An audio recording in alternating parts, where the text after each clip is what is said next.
Let's go to baseball storylines. The automated ball strike challenge, and that system is coming up soon in the spring. What more can it tell us on how this is going to play out in spring training?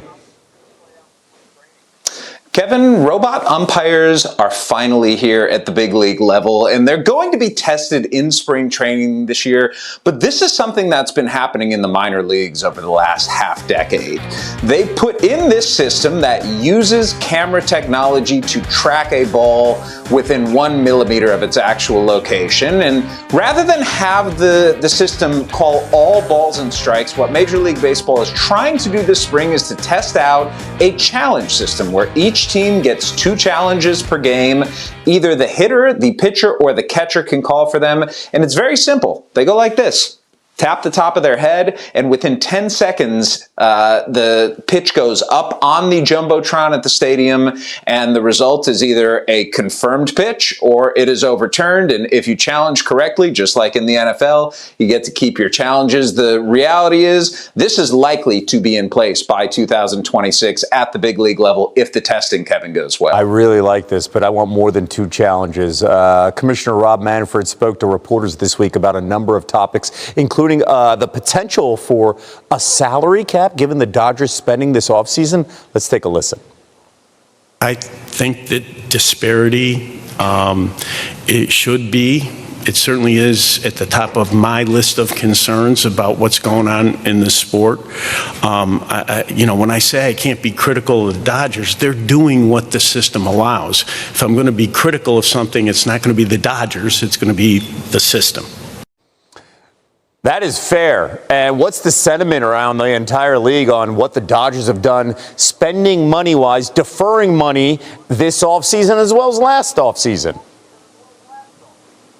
Kevin, what the Dodgers are doing is within the constraints of the collective bargaining agreement, and that's why nobody can really complain beyond just the fact that the Dodgers are owned by the Guggenheim Company that has billions and billions and billions of dollars more money than owners of some other teams, and they're taking advantage of that. It's not just the deferred money, it's the money they're putting into signing bonuses. It's the fact that they can pay guys more than other teams are willing to, and this is a fundamental issue with Major League Baseball that goes back decades. The problem is, number one, we don't know that a salary cap would solve this. There are other capped leagues in sports, and those capped leagues, some of them do not have the parity that Major League Baseball does, but it's really the feeling of not being able to compete that is harming these teams and harming fan bases more than anything. And it's something that over the next couple years, as the collective bargaining agreement expires after the 2026 season,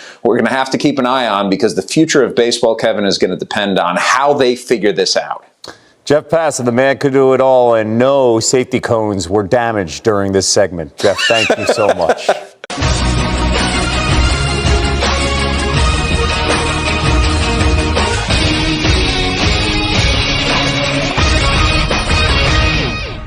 Blockbuster trade? Could RAFAEL DEVERS land with the Los Angeles Dodgers? Dodgers fans, get ready, because this could be huge. The Boston Red Sox might actually consider trading their superstar third baseman RAFAEL DEVERS, and guess who's in the mix? That's right, the Los Angeles Dodgers. Imagine adding DEVERS to a lineup already stacked with Shohei Ohtani, Mookie Betts, and Freddie Freeman. This would be a game changer. But would this trade actually happen? And what would it take for the Dodgers to pull off this blockbuster deal? Stick around, because we're breaking down every angle of this potential move. And trust me, you won't want to miss it. Section 1, the Red Sox drama. First things first, why is RAFAEL DEVERS even on the trade block? Well, the Red Sox have found themselves in a bit of a mess. After signing former Astros star Alex Bregman to a massive deal, they asked DEVERS to switch positions. And guess what? He was not happy about it. DEVERS, who's been a staple at third base for Boston, made it clear he doesn't want to move. And when reporters asked if he'd request a trade if forced to change positions, he didn't exactly say no. This tension between DEVERS and the Red Sox is why trade rumors are swirling. And when a player of his caliber becomes available, you better believe teams like the Dodgers will come knocking. Section 2, what would it take to land DEVERS? Now, let's talk about the big question. What would the Dodgers need to give up to get Rafael Devers? Devers isn't just any player. He's a three-time All-Star, a World Series champion, and one of the most dangerous hitters in baseball. Since 2019, he leads the league in extra base hits and is second in hard hit balls. That kind of production doesn't come cheap. If the Dodgers want him, they'll have to send a serious package to Boston. Here's a trade proposal that's making waves. Trade proposal. Dodgers receive Rafael Devers, 3B. Red Sox receive Max Muncy, 3B/1B, Chris Taylor, INF/F, Bobby Miller, RHP, Alex Freeland, SS, Dodgers number 4 prospect. Would this be enough to get the Red Sox to pull the trigger? Let's break it down. Section 3. Why this works for the Dodgers. On paper, this deal makes the Dodgers even scarier than they already are. Adding Devers to a lineup with Ohtani, Betts, and Freeman? That's a pitcher's nightmare.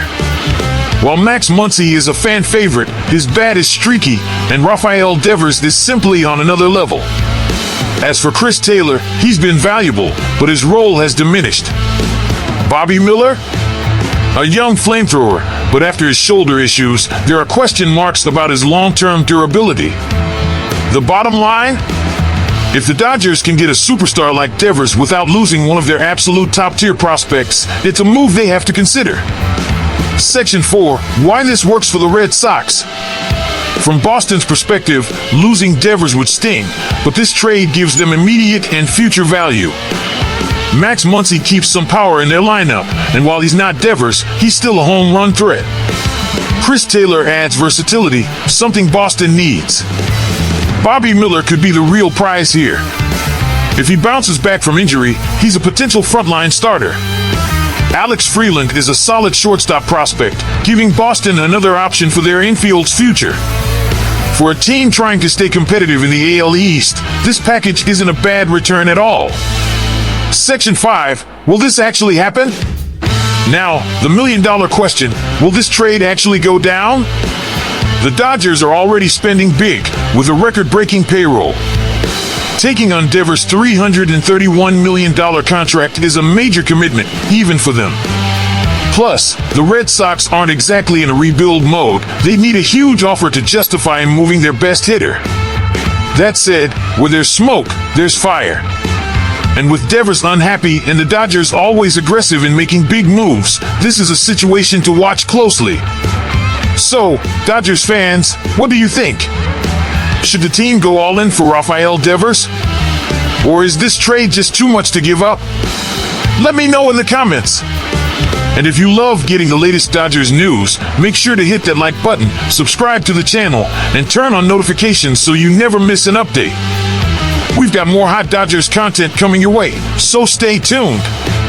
Thanks for watching, and I'll see you in the next video.